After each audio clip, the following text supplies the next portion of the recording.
This reading by Stuart Wills. Moby-Dick by Herman Melville, chapters 51 to 53. Chapter 51. The Spirit Spout. Days, weeks passed, and under easy sail the ivory Pequod had slowly swept across 4 several cruising grounds, that off the Azores, off the Cape de Verdes, on the Plate, so called, being off the mouth of the Rio de la Plata, and the Carroll Ground, an unstaked watery locality southerly from St. Helena. It was while gliding through these latter waters that one serene and moonlight night, when all the waves rolled by like scrolls of silver, and by their soft, suffusing seethings made what seemed a silvery silence, not a solitude. On such a silent night, a silvery jet was seen far in advance of the white bubbles at the bow. Lit up by the moon, it looked celestial, seemed some plumed and glittering god uprising from the sea. Fedallah first descried this jet. For of these moonlight nights it was his wont to mount to the main masthead and stand a lookout there, with the same precision as if it had been day. And yet, though herds of whales were seen by night, not one whaleman in 100 would venture a lowering for them. You may think with what emotions, then, the seamen beheld this old Oriental perched aloft at such unusual hours, his turban and the moon companions in one sky. But when, after spending his uniform interval there for several successive nights without uttering a single sound, when, after all this silence, his unearthly voice was heard announcing that silvery moonlit jet, every reclining mariner started to his feet, as if some winged spirit had lighted in the rigging and hailed the mortal crew. "There she blows!" Had the trump of judgment blown, they could not have quivered more, yet still they felt no terror, rather pleasure, for though it was a most unwonted hour, yet so impressive was the cry, and so deliriously exciting, that almost every soul on board instinctively desired a lowering. Walking the deck with quick side-lunging strides, Ahab commanded the t'gallant sails and royals to be set, and every stunsail spread. The best man in the ship must take the helm. Then, with every masthead manned, the piled-up craft rolled down before the wind. The strange, upheaving, lifting tendency of the taffrail breeze, filling the hollows of so many sails, made the buoyant, hovering deck to feel like air beneath the feet, while still she rushed along as if 2 antagonistic influences were struggling in her, one to mount direct to heaven, the other to drive yawingly to some horizontal goal. And had you watched Ahab's face that night, you would have thought that in him also 2 different things were warring. While his one live leg made lively echoes along the deck, every stroke of his dead limb sounded like a coffin tap. On life and death this old man walked. But though the ship so swiftly sped, and though from every eye, like arrows, the eager glances shot, yet the silvery jet was no more seen that night. Every sailor swore he saw it once, but not a second time. This midnight spout had almost grown a forgotten thing, when some days after, lo, at the same silent hour, it was again announced. Again it was descried by all, but upon making sail to overtake it, once more it disappeared as if it had never been. And so it served us night after night, till no one heeded it but to wonder at it. Mysteriously jetted into the clear moonlight, or starlight as the case may be, disappearing again for one whole day, or 2 days, or 3, and somehow seeming at every distinct repetition to be advancing still further and further in our van, this solitary jet seemed forever alluring us on. Nor, with the immemorial superstition of their race, and in accordance with the preternaturalness, as it seemed, which in many things invested the Pequod, were there wanting some of the seamen who swore that whenever and wherever descried, at however remote times, or in however far apart latitudes and longitudes, that unnearable spout was cast by one self-same whale, and that whale Moby-Dick. For a time there reigned, too, a sense of peculiar dread at this flitting apparition, as if it were treacherously beckoning us on, in order that the monster might turn round upon us and rend us at last in the remotest and most savage seas. These temporary apprehensions, so vague but so awful, derived a wondrous potency from the contrasting serenity of the weather, in which, beneath all its blue blandness, some thought there lurked a devilish charm, as for days and days we voyaged along, through seas so wearily, lonesomely mild, that all space, in repugnance to our vengeful errand, seemed vacating itself of life before our urn-like prow. But at last, when turning to the eastward, the Cape winds began howling around us, and we rose and fell upon the long troubled seas that are there, when the ivory-tusked Pequod sharply bowed to the blast, and gored the dark waves in her madness, till, like showers of silver chips, the foam flakes flew over her bulwarks. Then all this desolate vacuity of life went away, but gave place to sights more dismal than before. Close to our bows, strange forms in the water darted hither and thither before us, while thick in our rear view flew the inscrutable sea ravens.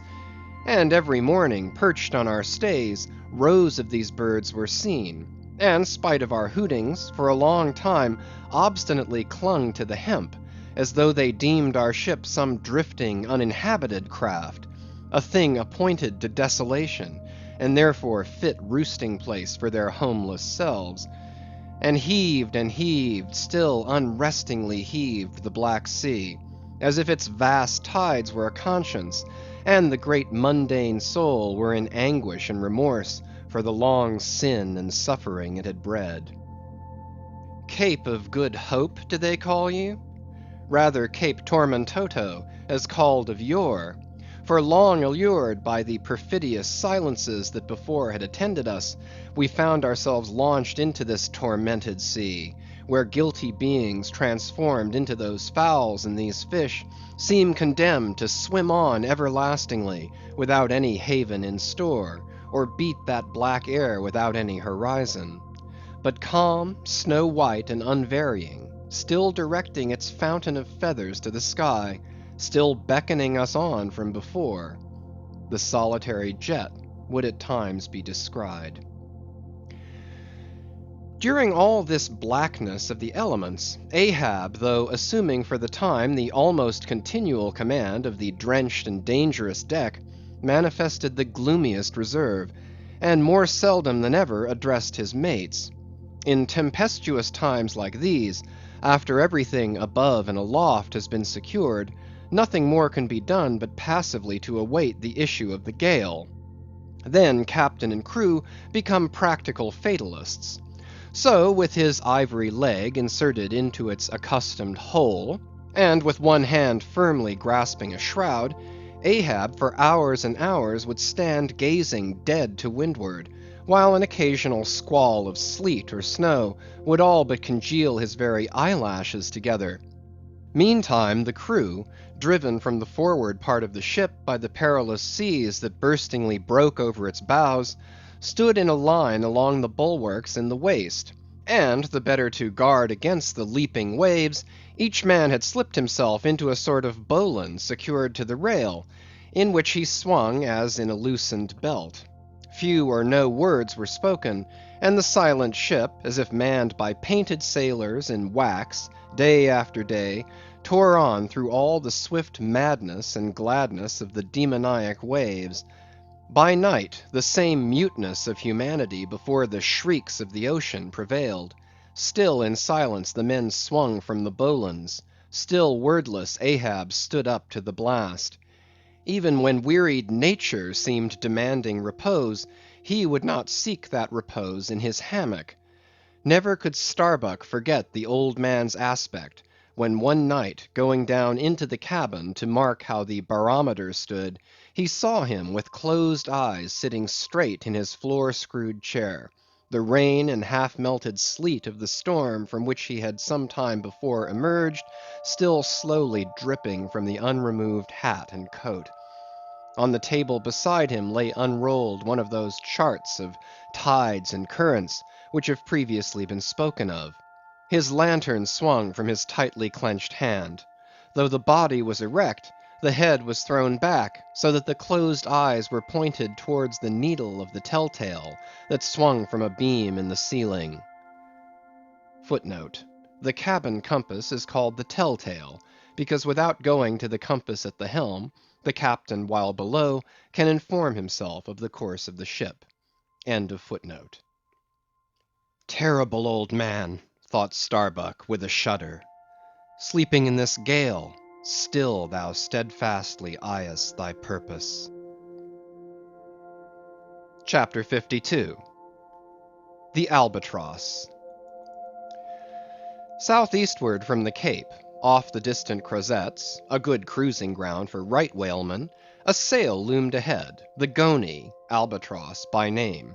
As she slowly drew nigh, from my lofty perch at the foremast head, I had a good view of that sight so remarkable to a tyro in the far ocean fisheries, a whaler at sea and long absent from home. As if the waves had been fullers, this craft was bleached like the skeleton of a stranded walrus. All down her sides this spectral appearance was traced with long channels of reddened rust, while all her spars and her rigging were like the thick branches of trees furred over with hoar frost. Only her lower sails were set. A wild sight it was to see her long bearded lookouts at those three mastheads. They seemed clad in the skins of beasts, so torn and bepatched the raiment that had survived nearly 4 years of cruising.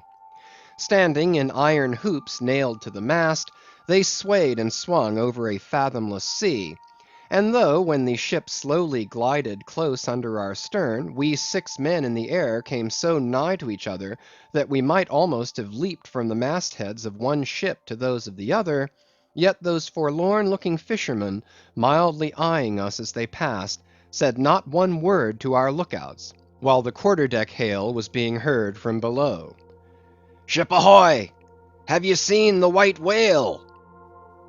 But as the strange captain, leaning over the pallid bulwarks, was in the act of putting his trumpet to his mouth, it somehow fell from his hand into the sea, and the wind now rising amain, he in vain strove to make himself heard without it. Meantime his ship was still increasing the distance between. While in various silent ways the seamen of the Pequod were evincing their observance of this ominous incident at the first mere mention of the white whale's name to another ship, Ahab for a moment paused.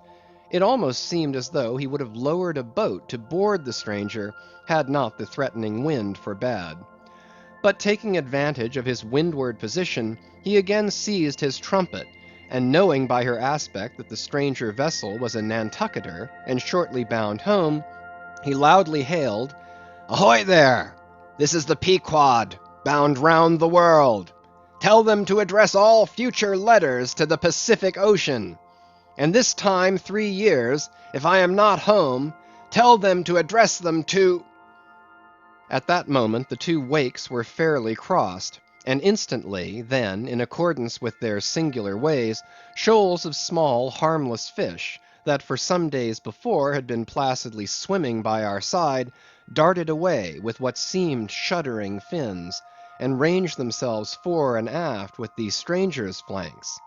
Though in the course of his continual voyagings, Ahab must often before have noticed a similar sight, yet to any monomaniac man, the various trifles capriciously carry meanings.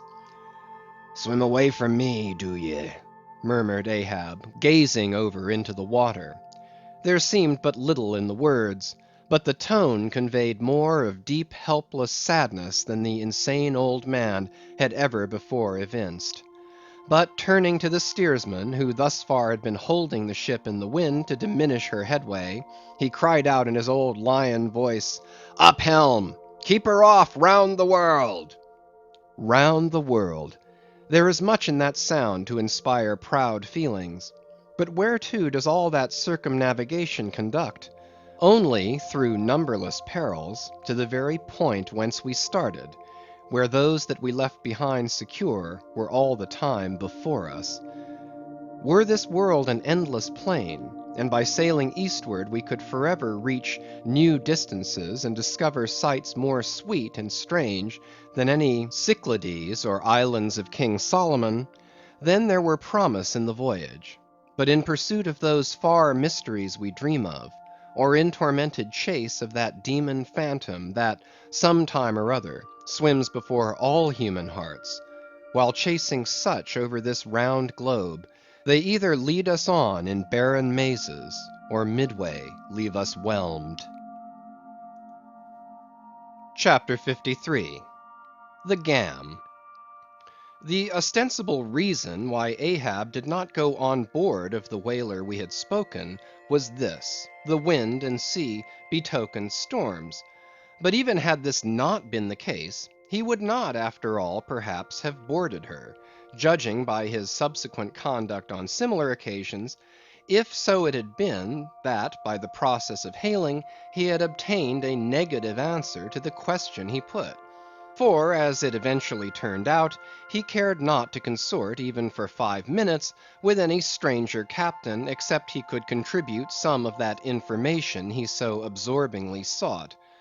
But all this might remain inadequately estimated, were not something said here of the peculiar usages of whaling vessels when meeting each other in foreign seas, and especially on a common cruising ground. If two strangers crossing the Pine Barrens in New York State, or the equally desolate Salisbury Plain in England, if casually encountering each other in such inhospitable wilds, these twain for the life of them cannot well avoid a mutual salutation, and stopping for a moment to interchange the news, and perhaps sitting down for a while and resting in concert, then how much more natural that upon the illimitable Pine Barrens and Salisbury Plains of the sea, two whaling vessels descrying each other at the ends of the earth, off Lone Fanning's Island or the far-away King's Mills, how much more natural, I say, that under such circumstances these ships should not only interchange hails, but come into still closer, more friendly and sociable contact. And especially would this seem to be a matter of course in the case of vessels owned in one seaport, and whose captains, officers, and not a few of the men are personally known to each other, and consequently have all sorts of dear domestic things to talk about. For the long absent ship, the outward bounder perhaps has letters on board. At any rate, she will be sure to let her have some papers of a date a year or two later than the last one on her blurred and thumb-worn files. And in return for that courtesy, the outward bound ship would receive the latest whaling intelligence from the cruising ground to which she may be destined, a thing of the utmost importance to her. And in degree, all of this will hold true concerning whaling vessels crossing each other's track on the cruising ground itself, even though they are equally long absent from home. For one of them may have received a transfer of letters from some third and now far remote vessel, and some of those letters may be for the people of the ship she now meets. Besides, they would exchange the whaling news and have an agreeable chat. For not only would they meet with all the sympathies of sailors, but likewise with all the peculiar congenialities arising from a common pursuit, and mutually shared privations and perils.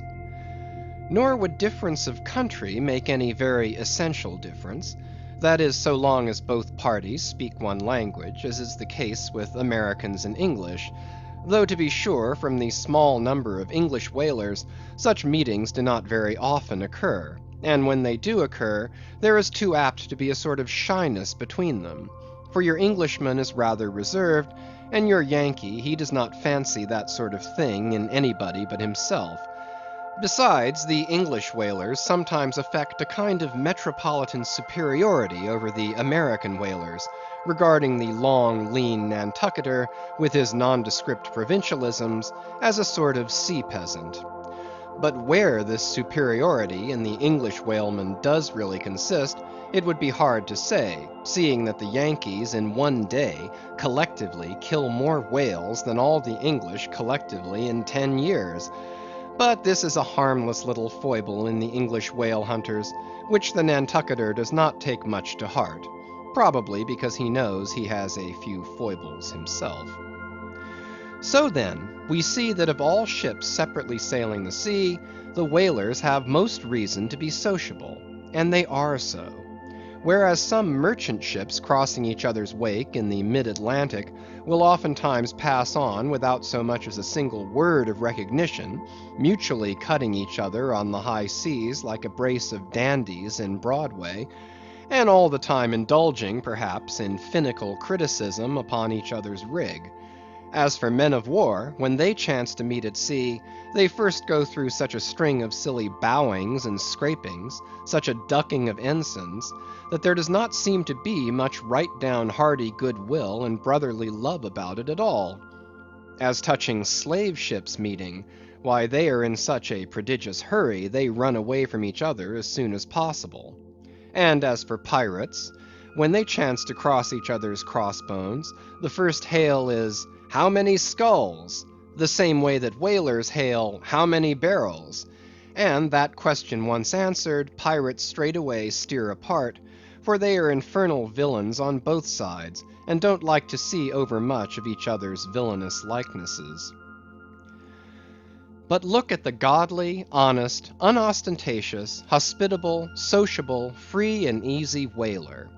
What does the whaler do when she meets another whaler in any sort of decent weather?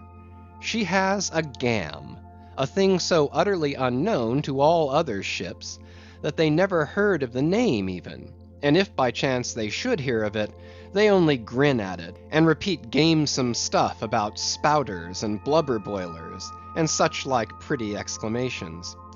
Why it is that all merchant seamen, and also all pirates and man-of-war's men, and slave ship sailors, cherish such a scornful feeling towards whale ships, this is a question it would be hard to answer. Because in the case of pirates, say, I should like to know whether that profession of theirs has any particular glory about it. It sometimes ends in uncommon elevation, indeed, but only at the gallows. And besides, when a man is elevated in that odd fashion, he has no proper foundation for his superior altitude.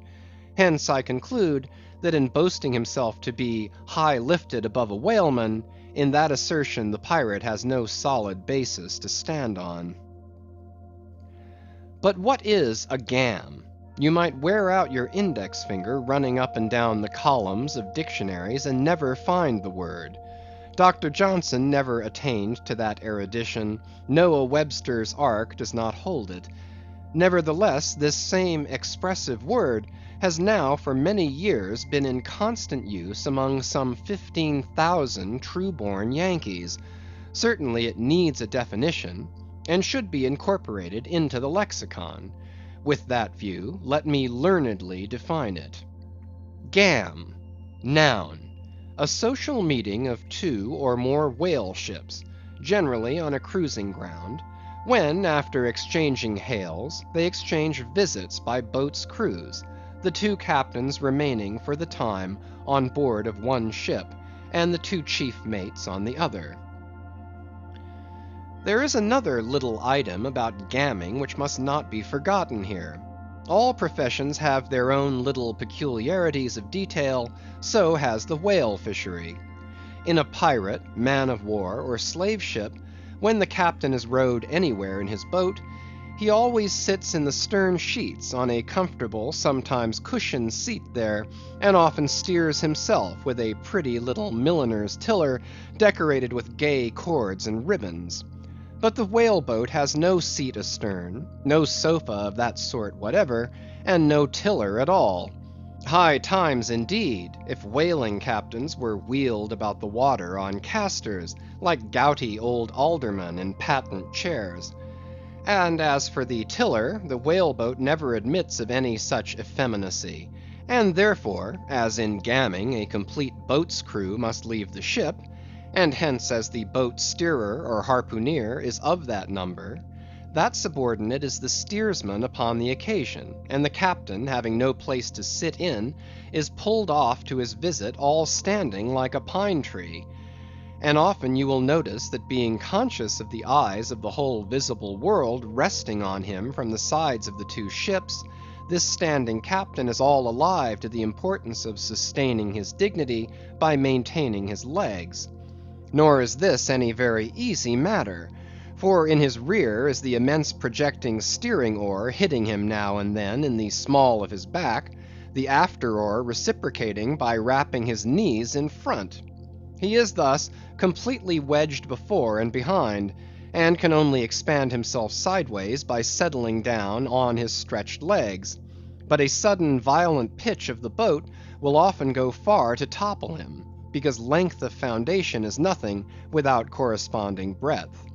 Merely make a spread angle of two poles, and you cannot stand them up. Then, again, it would never do in plain sight of the world's riveted eyes, it would never do, I say, for this straddling captain to be seen steadying himself the slightest particle by catching hold of anything with his hands. Indeed, as token of his entire buoyant self-command, he generally carries his hands in his trousers pockets, but perhaps being generally very large, heavy hands, he carries them there for ballast. Nevertheless, there have occurred instances, well authenticated ones too, where the captain has been known for an uncommonly critical moment or two, in a sudden squall say, to seize hold of the nearest oarsman's hair, and hold on there like grim death.